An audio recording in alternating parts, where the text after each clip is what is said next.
created an illusion that GMOs are safe. And the amount of deception that has to be maintained, yet they have to maintain that deception in order that they don't feel guilty about polluting the world and polluting the food supply. As we see the science moving forward, and my background as a scientist, I was for many years with Imperial College London. We had the first outdoor trial of GMOs back in the early 1990s, and it was just one professor and myself. Excuse me, I have a tickle in the throat. It must be genetically modified organisms. Who objected to these outdoor trials.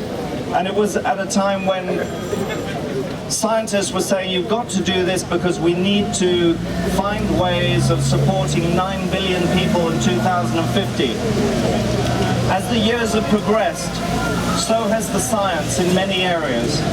And of course, probably the most important area that you would imagine developments in the science is looking at the risk that an increasing proportion of this food would have on human health. And of course, this is one of the key areas that has been stifled. But we shouldn't get too depressed, because one of the other major areas that there have been developments are areas like epigenetics and protein science. And imagine this, if you take the Western world's #1 staple, which is wheat, would you have thought 20 years ago that we would have recognized that wheat is causing untold harm to human populations? And there are a number of reasons for this. First of all, many humans are not well genetically adapted to consuming wheat. Secondly, the type of wheat that we consume today is different from those that our grandparents consumed. It's also different from those that our parents consumed, because it's been subject to plant breeding. But all of that plant breeding has occurred within the rules of genetic exchange in nature. And what genetic modification does for the first time is work outside of those rules. And in doing so, you produce proteins that are alien to humankind and the world around us.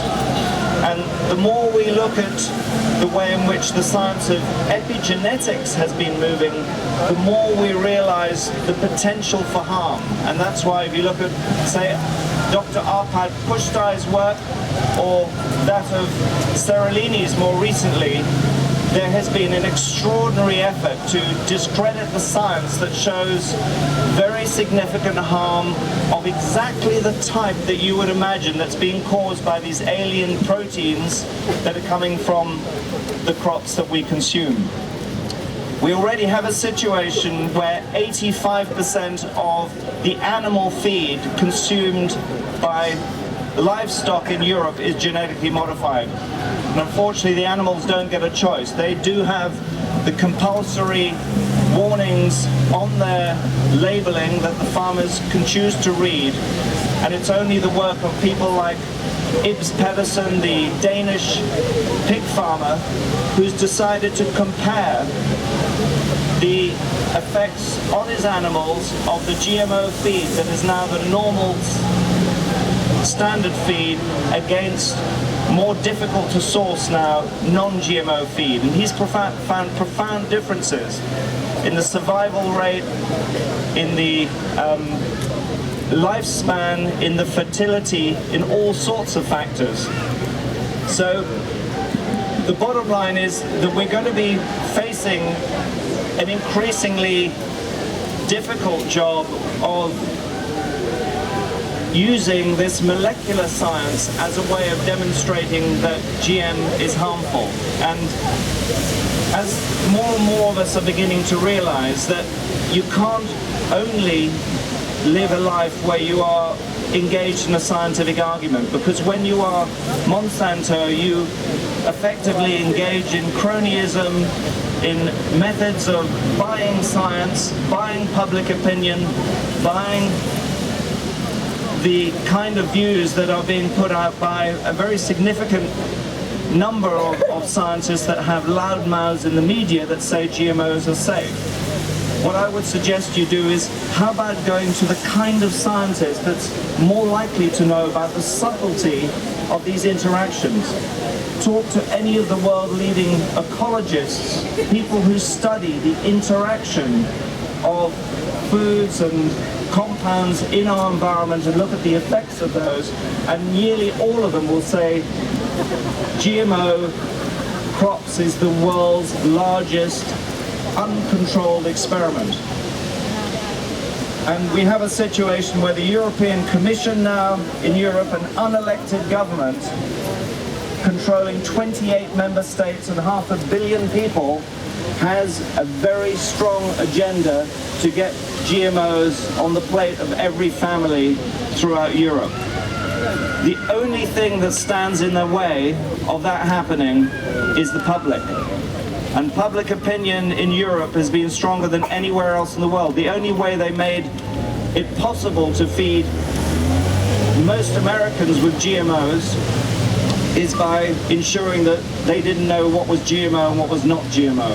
And that's why Monsanto and others are desperately trying to prevent GMO labeling in the United States.